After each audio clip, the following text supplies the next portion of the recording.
생각을 믿음으로 디자인하자, 이런 제목으로 하나님 말씀을 나누기를 원합니다. 성경에서 가장 확실하게 믿음에 대해서 우리에게 알려주고 있는 책이 있다면 바로 이 히브리서 11장입니다. 히브리서 11장에는 믿음이라고 하는 단어가 24번이 나옵니다. 그래서 우리는 이것을 믿음장이다 이렇게 이야기를 합니다. 여러분, 우리의 신앙생활은 믿음을 떠나서는 신앙생활을 살아갈 수가 없습니다. 왜냐하면 우리는 하나님을 믿기 때문에 하나님은 보이지 않는 존재잖아요. 그렇기 때문에 우리가 믿음을 가지고 주님을 볼 수 있는 것이죠. 눈에 보이는 것을 믿는 것은 누구든지 다 믿을 수가 있습니다. 왜? 증명이 되고 내 눈으로 확인됐고 과학적으로 의학적으로 증명이 되었기 때문에 우리는 다 믿을 수가 있는 것이죠. 그러나 눈에 보이지 않는 하나님을 우리가 믿는다는 것은 믿음의 눈이 없으면 절대로 하나님을 믿을 수가 없다는 것입니다. 왜냐하면 하나님은 영이시기 때문에 그렇다는 거예요. 그래서 저는 가끔 이런 생각을 해요. 하나님이 한 달에 한 번씩만 공중에 좀 나타나셔서 당신이 살아계신 것을 뭐 번개를 치든지 아니면 우레처럼 우렁찬 소리로 한 번씩 하든지 아니면 아주 가장 이 땅에서 필요 없는 아주 나쁜 사람 한 사람을 딱 지목해갖고 번개로 한번 팍 쳐갖고 그 사람이 꼭 부러지게 해서 야, 내가 하나님이다, 그러니까 나를 꼭 믿어야 돼, 이렇게 하나님께서 한 번씩 이렇게 한 달에 한 번씩 현현하시면 참 좋겠다 이런 생각을 해봅니다. 그러나 하나님은 그렇게 하지 않으세요. 왜 그럴까요? 하나님은 그도 사랑하고 하나님이 이 땅을 사랑하기 때문에 하나님은 그렇게 하지 않습니다. 그리고 그렇게 하면 가짜들이 너무 많아요. 하나님은 진짜를 찾는 거죠. 여러분, 환난 가운데도 어려운 가운데도 고통이 있어도 응답이 없어도 우리가 주님을 계속해서 찾는다면 이 사람은 진짜예요. 여러분, 부모님이 용돈 주고 잘해주고 뭐 원하는 대로 다 해준다고 해서 부모님 우리 아빠 최고, 우리 엄마 최고. 아빠가 사업에서 망했어요. 야, 우리 아빠 아니야 이제. 뭐 저런 아빠가 있어. 사업도 제대로 못하고. 아니, 그런다면 그거는 진짜 자녀는 아니겠죠. 가짜겠죠. 여러분, 정말 우리가 제대로 된 정상적인 자녀라면 부모님이 있는 그 자체로 인해서 우리는 부모님을 존경하고 사랑하고 능력에 상관없이 부모님 말씀에 순종하며 나가게 되는 것입니다. 그래서 하나님은 믿음을 통해서 진짜를 찾고 있는 거예요. 천국은 어떤 사람이 가느냐? 가짜로 못 가요. 진짜로 가게 돼 있어요. 왜 그러죠? 하나님은 중심을 보십니다. 사람은 외모를 보잖아요. 그죠? 그러나 하나님은 중심을 보니까. 중심을 보시니까 우리의 마음을 알고 계십니다. 여러분, 이 시간에도 하나님 앞에 우리의 마음을 드리시기를 바랍니다. 그럴 때 하나님이 우리의 마음을 받으시고 기뻐하시는 거예요. 그래서 하나님은 신령과 진정으로 예배하는 자를 기뻐하신다 그랬어요. 신령과 진정이라는 것은 다른 말로 말하면 마음을 드린다는 거예요. 그리고 말씀을 가지고 예배 드린다는 것이죠. 여러분, 정말 우리의 삶은 이 믿음으로 디자인되어져야 하는 것입니다. 우리는 성경을 조금만 읽어도 믿음이 없이는 우리가 아름다운 삶을 살아갈 수 없다는 것을 금방 알 수가 있습니다. 예수님은 항상 모든 사람들과의 관계 속에서 늘 확인하는 것이 있어요. 그것이 바로 뭐냐 하면 뭘까요? 제가 지금까지 말씀을 드렸습니다. 뭘까요? 믿음입니다. 그래서 예수님에게 오는 모든 사람들에게 예수님은 항상 질문을 던집니다. 내가 믿느냐? 물어. 내가 믿느냐? 그런 주님은 항상 그가 가지고 있는 외모나 그가 가지고 있는 조건이나 어떤 이런 것들을 따지기보다는 예수님 항상 그의 믿음을 확인하십니다. 내 믿음이 너를 구원하였느니라. 어찌하여 의심하였느냐, 이 믿음이 작은 자들아. 이렇게 주님을 말씀하세요. 그러니까 믿음을 가지고 나가면 우리 주님이 가장 기뻐하시는 거예요. 저는 이 사실을 마태복음에는 예수님의 족보를 통해서 확인했습니다. 예수님의 족보에 보면 정말 이상한 여인들이, 도저히 들어갈 수 없는 여인들이 4명이 거기에 족보에 들어간 것을 볼 수가 있어요. 첫 번째는 다말입니다. 여러분 다만 여러분 아시죠? 이 아침에 다 설명하지 않아도 여러분 아시죠? 모르는 사람은 옆에 있는 사람에게 나중에 물어보세요. 다만은 어떤 사람입니까? 한마디로 이상한 여인입니다. 더 이상 어떻게 설명할 수가 없어요. 이상한 여인이에요. 다만은. 여러분 또 라합이 있습니다. 라합은 누굽니까? 라합은 기생입니다. 여러분 기생은 뭐하는 사람입니까? 예, 아시죠? 그것도 모르면 물어보세요. 여러분 룻은 어떤 여인입니까? 룻은 이방인입니다. 여러분 이스라엘의 역사 속에서 이스라엘의 문화 속에서는 이방인들은 여러분 개처럼 취급합니다. 심지어 예수님도 스로보닉의 여인을 그렇게 취급하지 않았습니까?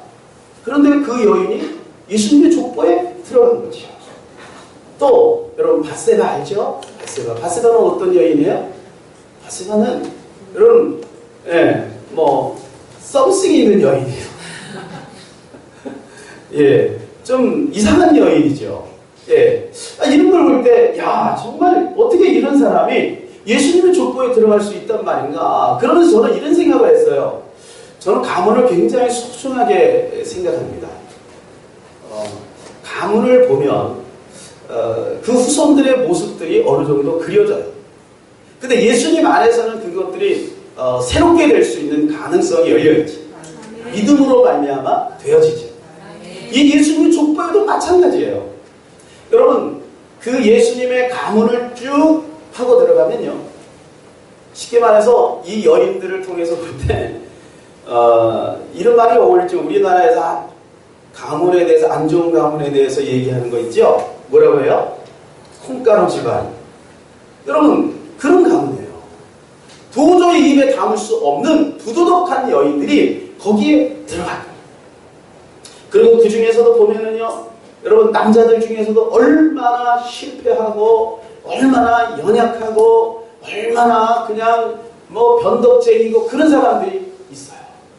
그런데요, 어떻게 해서 이 사람들이 예수님의 족보에 들어갈 수 있었단 말입니까? 여러분 그것은 아무렇게나 살아도 된다 이런 것이 아니고, 여기서 말하는 포커스는 뭡니까? 여기서 말하는 포커스는 그럼에도 불구하고 믿음으로 살면, 하나님께 붙잡히면 되어진다. 그거를 말해주고 있는 것입니다. 그래서 여러분 이것을 우리는 뭐라고 하냐면 은혜라고 합니다. 은혜. 그죠? 도저히 있을 수 없지만 주님의 은혜가 찾아오면 그렇게 되어지는 것, 이것이 은혜입니다. 그런데 이 은혜는 하나님이 베푸시는 것이라면 은혜에 대한 반응은 뭐냐? 믿음입니다. 여러분 은혜가 아무리 우리에게 주어진다는 믿음으로 반응하지 않으면 그것은 나에게 은혜가 될 수가 없어요.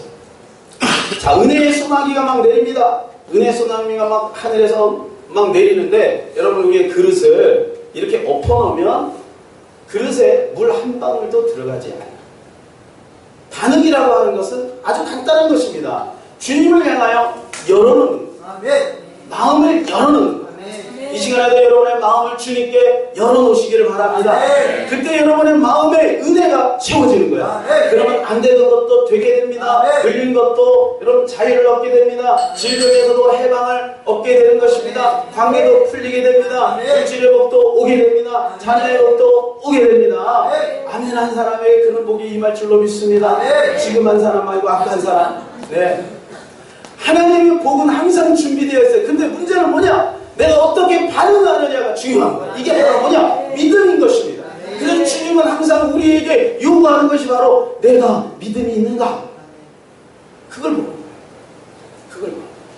여러분 그래서 제자들도 그걸 닮은 거예요. 그래가지고 안진뱅이 일으킬 때 뭐라고 말합니까? 베드로가 그에게 구원받을 만한 믿음이 있는 것을 보고, 금과 은은 내게 없거니와 내게 있는 건 곧 나사렛 예수 그리스도의 이름으로 일어나 걸으라. 그럴 때 그가요 불치병에서요 평생을 여러분 40년 동안 안진뱅이로 있었는데 벌떡 일어난 역사가 나타나게 된 것입니다.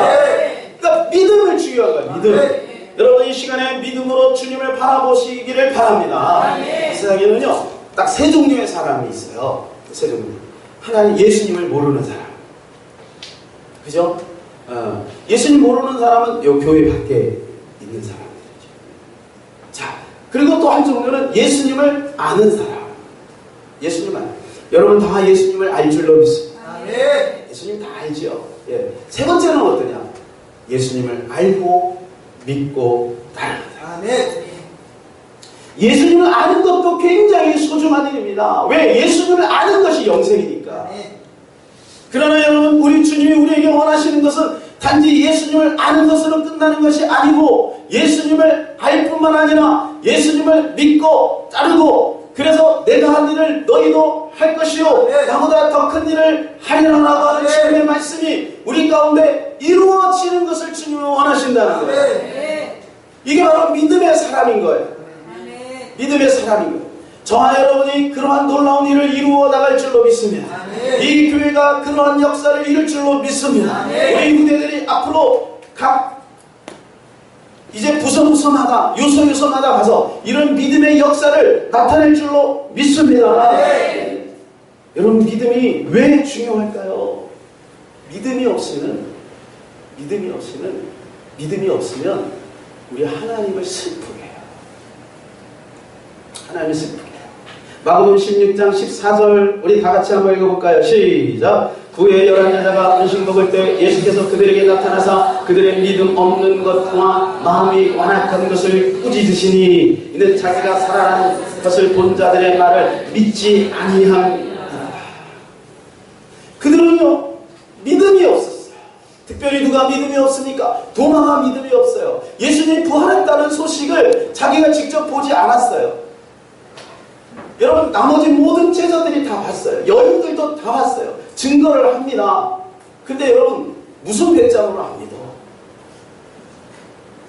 여러분이 예수님이 12제자라면 여러분은 도마 같은 사람이 한 사람도 없을 줄로 믿습니다.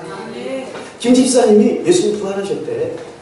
최 집사님이 예수님 부활하셨대. 그래? 야, 놀라운 일이네. 아멘, 할렐루야. 이래야지. 뭐야? 김 집사님, 너 엉뚱한 얘기를 하고 있어. 난 내가 안 봤으니까 난 못 믿어. 최 집사님, 왜 그래? 전시병 하고 싶어? 예수님이 어디 부활했어? 여러분, 도마가 이런 모양이에요. 내가 보지 않았으니까, 내가 느끼지 않았으니까, 나에게 예수님 믿는데 증거가 없으니까, 내가 원하는 대로 안 되니까 나는 예수님 못 믿겠다는 거지. 못 믿겠다. 여러분, 믿음은 예수님 오실 때까지 믿는 게 믿음이에요.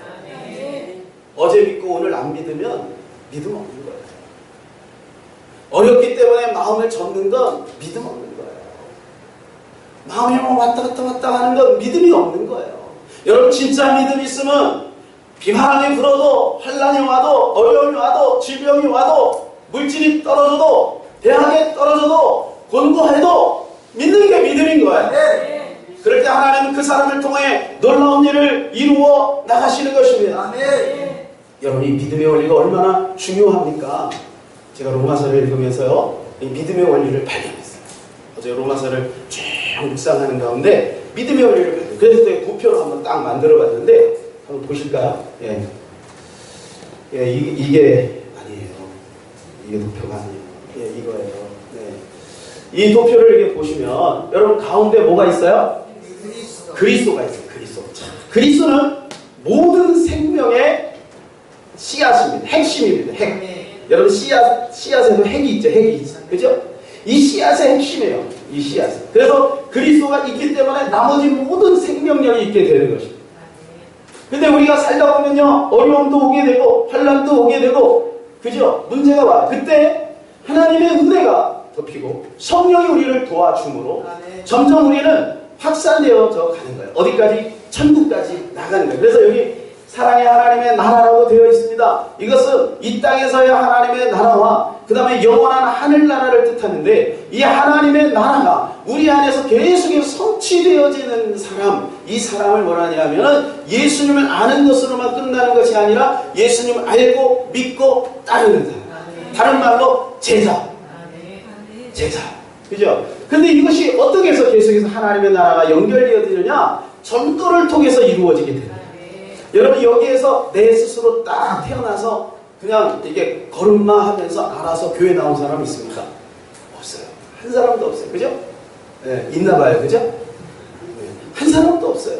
다 부모님이 전도했던, 친구가 전도했던, 여러분 누군가가 나를 전도해서 하나님을 믿게 된 거예요. 그래서 우리의 가정에 하나님의 나라가 이루어진 것이죠. 우리의 삶에 하나님의 나라를 이루어 나가고 있는 것이죠. 여러분 이렇게 하나님의 나라가 이루어지려면 전도라고 하는 매개체를 통해서 이루어지는 거예요. 전하는 사람이 없이 어떻게 복음을 들을 수 있겠는가. 네. 근데 이 모든 것은 어떻게? 믿음의 원리를 통해서 이루어져요. 그리스도도 믿는 거죠. 은혜와 성령도 믿음으로 반응할 때 이루어지는 것이죠. 전도도 믿음으로 할 때 역사가 나타나는 거죠. 천국도 믿음으로 가는 거죠. 믿음의 원리예요. 그러니까 믿음이 없이는 오늘 본문에 나오는 것처럼 하나님을 기쁘시게 할 수 있다 없다? 없다. 그래서 하나님은요 믿음이 있는 사람을 좋아하시는 거예요. 얼굴이 잘생긴 사람도 좋아합니다. 그죠? 이쁜 사람도 좋아합니다. 같은 말이네. 예. 키가 큰 사람도 좋아합니다. 그러나 주님이 제일 좋아하는 사람은 어떤 사람이에요? 믿음이 있는 사람. 믿음 있는 사람. 예. 그래서 여러분 이 믿음의 원리를 잘 이해를 해야 됩니다. 믿음으로 산다는 것이 뭘까요? 잘못하면 우리는 믿음으로 산다는 것을 이렇게 오해를 합니다. 아, 믿음으로 사는 것은 신념을 가지면 돼. 신념. 아, 내가 믿고 확신하고 내가 나가면 반드시 그것은 되어질 거야. 적극적인 사고방식, 마인드 컨트롤 이렇게 해가지고 내가 믿으면 되는 거지 뭐. 여러분 가능합니다. 저는 세바시를 보면서 그거 생각을 해요. 오늘도 세바시를 보겠습니다만 세바시를 보면서 야, 그 사람이 믿는지 안 믿는지는 잘 모르겠으나 여러분 세상 사람들도 자기 신념이 굳건하면 역사가 이루어지더라고요. 큰 일을 이루어내더라고요. 이루어내요. 예, 놀라운 일이 일어나요. 왜? 우리 인간에게는 하나님의 DNA가 있기 때문에 그래요. 하나님의 형상이 숨어있기 때문에 그것을 개발만 하면 놀라운 일이 이루어집니다. 그러나 여러분 믿음은 그런 것이 아닙니다. 우리가 말하는 믿음은 분명히 근거가 있어요. 오늘 히브리서 1장에도 11장 1절에도 이렇게 말씀해줘요. 한번 같이 읽어볼까? 시작. 믿음은 바라는 것들의 실상이요 보이지 않는 것들의 증거니라고 말했어요. 그래서 믿음은 바로 이런 것이 믿음이라. 자, 좀 더 구체적으로 우리에게 믿음에 대해서 그 원풀이를 말해주고 있는 것인데 로마서 10장 17절 믿음의 근거를 이렇게 설명합니다. 시작. 그러므로 믿음은 들음에서 나며 들음은 그리스도의 말씀으로 말미암았느니라. 여러분 믿음의 근거는 뭐예요? 나의 신념이 아니에요. 한번 잘해보자라고 하는 그러한 어떤 그것이 아니에요. 믿음은 뭐야? 말씀인 거예요. 하나님의 말씀을 믿는 게 믿음인 것이죠. 그래서 우리는 믿음의 근거를 말씀의 근거로 한번 찾아보도록 하려고 합니다. 그래서 이제 오늘부터 넉 주 동안 믿음 원리 시리즈. 그래서 오늘 첫 번째 생각이 믿음이다 라고 하는 것입니다. 여러분 생각이 믿음입니다. 믿음은 생각에서 시작이 됩니다. 생각이 믿음이 아니면 나머지는 믿음이 아닙니다. 자, 예를 들어서 내가 기도를 합니다. 2시간을 합니다. 금식을 합니다. 40일 금식 기도를 했습니다. 근데 거기에 의심이 가득 차는 거예요. 어떤 종교적인 행위로 중원부원 시간만 때웠다고 생각해보세요. 거기에는 역사가 이루어질 수가 없습니다. 믿음은 뭐냐? 생각에서 믿음이 나와야 된다는 것입니다. 여러분 엔돌핀의 4000배가 되는 게 있어요. 그게 뭔지 아십니까? 엔돌핀이 여러분 좋은 거죠? 엔돌핀은 언제 나옵니까? 엔돌핀은 웃을 때 나와요. 일부러라도 웃으면 우리 뇌가 아 우리 주인님이 좋은 일이 있나 보다 이렇게 생각을 하고 엔돌핀을 몸에서 만들어요. 이것은 약으로 생기는 게 아니고 우리 몸속에서 하나님이 주신 놀라운 신비로 주신 축복의 화학물질이에요. 그래서 엔돌핀이 나오면 어떤 현상이 벌어지냐면 이 엔돌핀이 우리의 암세포를 억제해서 면역체계를 높임으로 우리가 건강하게 되는 거예요. 그래서 자꾸 웃으면 뭐가 돼요? 옛날에 웃으면 복이 온다는 말이 과학적으로 증명이 된 거예요.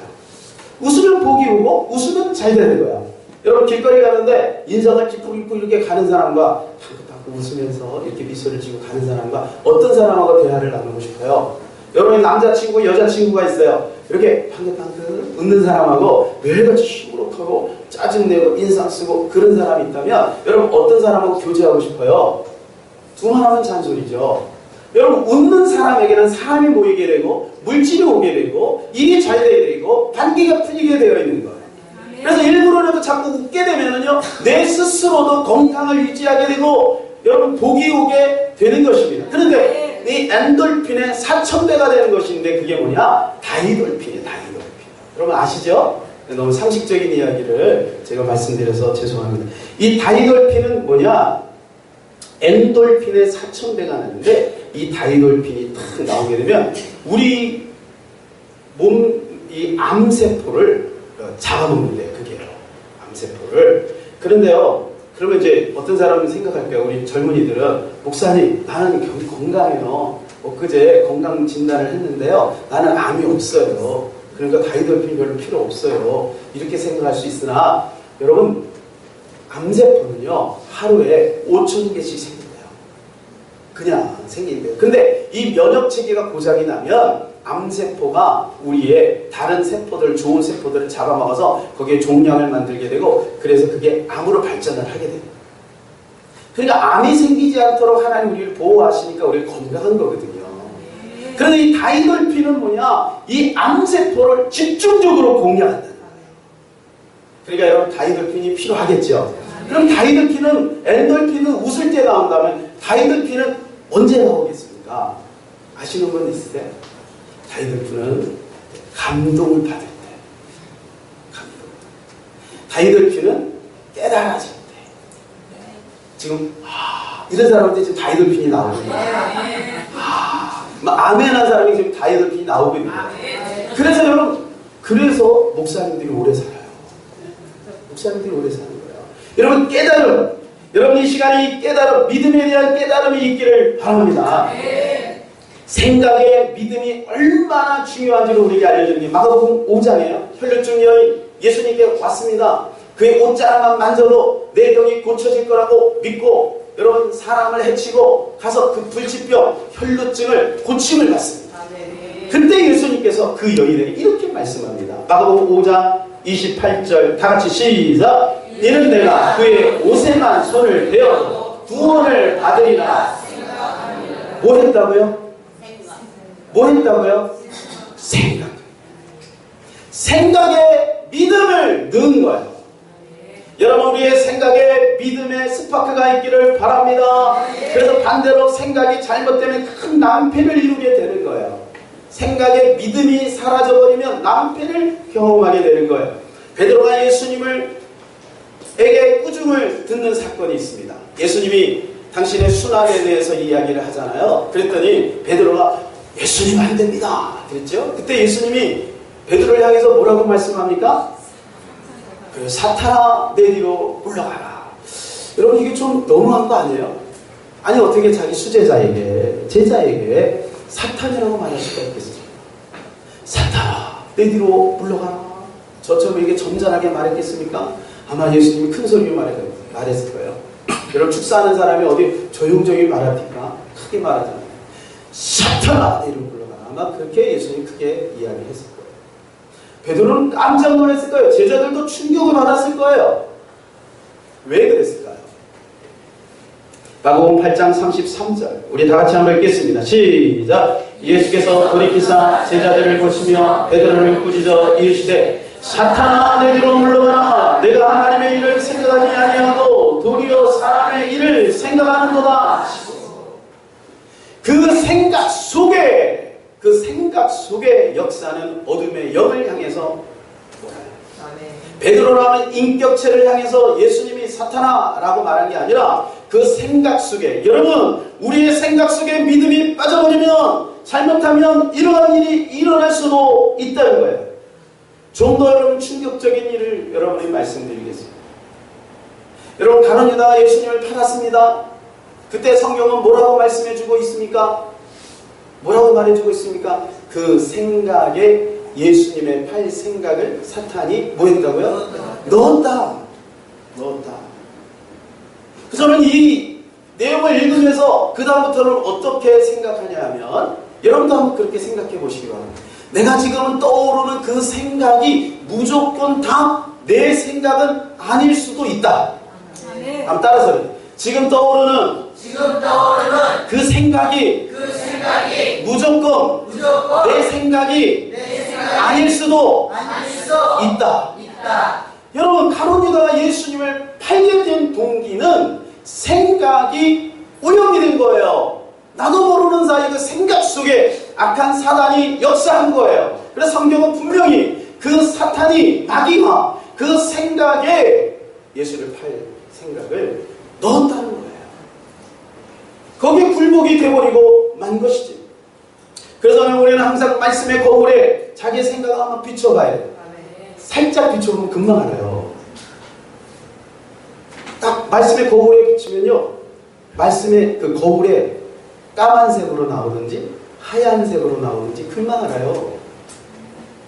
남을 미워하는 거, 남을 시기하는 거, 질투하는 거, 불신앙을 갖는 거, 삐딱하게 보는 거, 여러분, 이게 예수님의 생각일까요? 아니죠. 그렇지 않죠. 주님의 생각은 항상 좋은 것이죠. 아름다운 것이죠. 용서하는 것이죠. 이해하는 것이죠. 하려고 하는 것이죠. 그렇죠? 주님의 생각은 그런 것입니다. 그런데 그 생각에 사로잡혀 버리면 나중에는 나도 모르는 사이에 예수님을 팔게 되는 거예요. 예수님 팔게 돼요. 그래서 여러분, 생각 관리를 잘해야 될 줄로 믿습니다. 이 말세는 생각 관리를 잘못하면 큰일 납니다. 누가복음 21장 34절 다 같이 시작. 너희는 스스로 조심하라. 그렇지 않으면 강탈함과 술 취함과 생활의 염려로 마음이 둔하여지고 뜻밖의 그날이 덕과같이 너희에게 임하리라. 여러분, 덕과같이 임한다는 게 무슨 말이죠? 예수님의 공중에서 재림했는데 모든 사람이 예수님을 할렐루야 만나다 주님 오시는군요 할렐루야 하면서 공중으로 들림 받는데 이 사람은 덕과같이 임했으니 올라갔어요, 안 올라갔어요? 뭐 때문에? 물론 여기에 방탕함, 술 취함도 있지만 저는 이 생활의 염려에 포커스를 맞추고, 생활의 염려가 뭐죠? 생각이에요. 생활의 염려로 사로잡혀 버려서 주님을 놓치게 된다는 거예요. 그래야 생각 관리로는 잘 해야 되는 것입니다. 나이가 들면 몸이 둔해져. 제가 이제 나이가 들다 보니까 옛날에는 물찬제비였어요. 달리기도 잘하고 여기서 저까지 쌩쌩쌩쌩 이렇게 다니고 그랬는데 요즘에는 좀 걸음도 늦어요. 나도 모르는 사이에 손이 뒤로 가. 이게 손이 이렇게 뒤로 가고 야, 이게 뭐냐, 내가 왜 이러냐, 몸이 둔해지더라고요. 여러분, 우리의 생각이 오염이 되면 영적 감각을 잃어버립니다. 그럼 영적으로 둔해집니다. 우리의 생각 관리를 잘 해야 되는 것입니다. 그래서 오늘 1절에 보면 이런 말씀이 있어요. 우리 다 같이 한번 읽어볼까요? 시작! 믿음은 바라는 것들의 실상이요 보이지 않는 것들의 증거니라고 그랬습니다. 여러분, 믿음 바라는 것들의 실상이라는 것이 뭐예요? 이 실상, 바라는 것이 뭐예요? 바라는 것은 바로 소원이죠. 바라는 것은 바로 뭐예요? 비전이죠. 여러분, 이거는 생각입니까? 실체입니까? 생각이죠. 생각이 믿음으로 디자인되면 그것이 현실로 나타난다. 그러니까 우리의 생각에 믿음으로 꽉꽉꽉꽉 채워야 되는 거예요. 그냥 아름다운 미래가 보장되는 것입니다. 여러분, 전도하려는 것도요, 우리가 이 생각에서 승리해야 돼요. 생각에서 지면 그 다음부터 안 돼요. 집에서 앉아가지고 오늘 나가면 그 아줌마가 분명히 나한테 욕을 할 거야. 오늘 나가면 분명히 내가 다리 관절이 아픈데 아마 높은 계단 올라갔다 내려갔다 몇 번 하고 나면 관절이 아플 거야. 여러분, 이 생각에서 치면 그 다음부터 못 나가요. 그래서 전도를 하기 전에 먼저 생각에 하나님 기도를 통하여 말씀을 통하여 성령의 바람을 불고 믿음을 집어넣게 되면 생각에서 이게 되면 그것부터 나가게 되는 거예요. 그래서 믿음으로 견고해져야 됩니다. 아까 그 차트를 한번 보여주세요. 그래프를 한번 보여주세요. 박종화 창의력 컨설턴트 소장이 있는데 이분이 연구를 했어요. 성과와 시간의 이 관계를 연구를 한 거예요. 그래서 이거를 어떻게 설명하냐면 두 가지 사건을 통해서 설명을 하는데, 하나는 운동입니다. 자, 여러분, 운동을 해서 우리의 살을 뺄 수 있을까요? 운동을 해서 우리의 살을 뺄 수 있을까요? 한번 대답해 보세요. 운동을 해서 우리의 살을 뺄 수 있을까요? 제가 이제 이렇게 질문을 하니까 겁내시는데, 반대적인 답변이 나올까봐. 이 박정화 컨설턴트 이 소장은 운동을 하면 살이 안 빠진다는 그런 나름대로의 과학적인 데이터를 우리에게 이야기했어요. 뭐냐면 이겁니다. 우리가 등산을 하게 되면 400kcal 몸에서 빠져나가. 그러면 그게 뭐예요? 살이 빠진 거죠. 그래 내려오다가 주막집에 들려서 막걸리 한 잔하고 빈대떡 반 접시를 먹으면 600칼로리가 올라가. 그럼 몇 칼로리가 더 올라가요? 200칼로리. 그래서 매일같이 정기적으로 오히려 등산하고도 살이 찌는 현상이 벌어진다는 거예요. 여러분 일리가 있어요 없어요? 있어요. 맞죠? 근데 정말 운동하면 살이 안 빠질까요? 여러분 이것을요 부인에게 얘기를 했대요. 그랬더니 부인이 똑똑한 사람인가 봐. 아니라는 거예요. 운동해야 살이 빠진다. 왜? 그것이 맞는 이야기. 왜 운동해야 살이 빠질까요? 운동을 하면 우리 몸의 체질이 개선이 된대요. 그럼 우리의 몸의 체질이 개선되면 뭐가 생기냐면 기초대사량이 높아지는 기초대사량? 기초대사량이라고 하는 것이 높아야 여러분 우리가 음식을 먹었을 때 그 음식을 이렇게 소화할 수 있는 능력이 생기는 거예요. 이게 찌꺼기가 나면 이게 살이 되는 거거든요. 그러니까 예를 들어서 이겁니다. 기초대사량이 내가 500인데 운동을 하게 되면 1000으로 오르잖아요. 그럼 800kcal를 먹으면 200칼로리가 남죠. 이 200칼로리는 살을 빼거나 아니면 몸을 찌우지 않도록 억제시켜준다. 그래서 운동을 하면 당장 내가 살 빠지진 않지만 지속적으로 운동을 할 때 내 몸의 체질이 개선이 돼서 기초대사량이 높아져서 그래서 살이 빠진다. 그때 이분이 그걸 찾아봤더니 부인 말이 맞더라는 거죠. 이게 왜 그거하고 연관이 될까요? 또 한 가지 예를 들게요. 어떤 20대 무일푼으로 시작을 한 사람이 50대에 가서 30억 재산가가 되었습니다. 30억 재산가. 우리 후대들이 30억 얘기를 하니까 눈이 떨렁떨렁. 30억 재산가가 되었습니다. 그러면 이 사람이 어떻게 해서 50대 30억 재산가가 되었을까? 이게 맞을까요? 자, 이제 20대 예를 들어서 돈을 한 1억을 벌었어요. 30대 한 10억을 벌었어요. 40대 20억을 벌었어요. 그 다음에 50대 가서 30억을 모았어요. 이 이론이 맞습니까? 이 그래프를 보면 우리가 알 수 있어요. 아니라는 거예요. 아니라는 거예요. 여러분 여기 보면 이 그래프가 이 처음에는 이 네모 박스에 있는 게 미미하게 성장을 하죠. 아주 미미하게 성장을 하다가 어느 여기 터닝 포인트에 딱 가게 되면 갑자기 급격하게 쑥 올라가게 됩니다. 쑥 올라가요. 그러니까 이 사람은요 20대부터 차근차근히 10억, 20억, 30억을 모은 게 아니고 계속 끊임없이 내가 목표를 세우고 30억을 벌겠다는 목표를 향해서 가는 거예요. 그래서 처음에는요 뭐 아무것도 없으니까 힘들죠. 그러나 조금씩 나아지다가 한 40살 정도, 42살 정도에 돼서 어떤 계기를 통해서 이 사람이 갑자기 재산이 쑥 올라가게 되는, 이게 바로 뭐냐? 성과와 시간과의 상관관계. 여러분 전도도 마찬가지. 전도도 여러분 뭐 오늘 나간다고 번쩍번쩍 일어나고 그 다음 내일은 더 많이 일어나고 그렇지 않다는 거예요. 하나님이 기뻐하는 전도임에도 불구하고 아무런 역사가 나타나지 않을 수도 있어요. 실제적으로 예전교회 조현철 집사님이라고 했는데 이 조현철 집사님은 1년 동안 거의 하루도 빠짐없이, 이분이 장애인이거든요. 장애인이에요. 곱추시고 그 다음에 다리도 아프고 여기 보호대를 해가지고 이 막 하루 종일 전도하고 나 온몸에 땀 범벅이 되고 이런 데가 다 까지고 그래. 그런데 어느 날 전도를 깨닫고 내가 전도에 생명을 걸겠다 이렇게 하고 생업도 내놓고 전도에 나갔어. 근데 1년 동안 한 명도 전도하지. 근데 이분은 전도를 포기하지 않아. 계속해서 전도했는데 여러분 1년 후에 어떤 일이 벌어졌냐? 제일 많이 전도할 때는 한 주에 210명까지. 한 주에 200시간. 여러분 이 성과와 이 시간도 마찬가지. 여러분 공부도 마찬가지. 여러분 공부를 전교에서 100등 하던 아이가 갑자기 어느 날 전교에서 한 달 공부하고 10등 안에 쑥 들어갑니까? 아니라는 거예요. 공부 잘하는 아이가 1시간 공부하는 거나 공부 못하는 아이가 5시간 공부하는 거나 오히려 공부 잘하는 아이가 1시간 공부하는 효과가 더 클 수 있어요. 그러나 여러분 공부를 못하지만 지속적으로 계속 포기하지 않고 가다 보면 어느 순간에 터닝 포인트가 오게 되고 이 터닝 포인트를 통해 급격하게 쭉 상승하게 되는 거예요. 여러분 전도도 이런 것입니다. 여러분 우리 교회에서는 개척 이래로 지금까지 계속해서 전도해왔어요.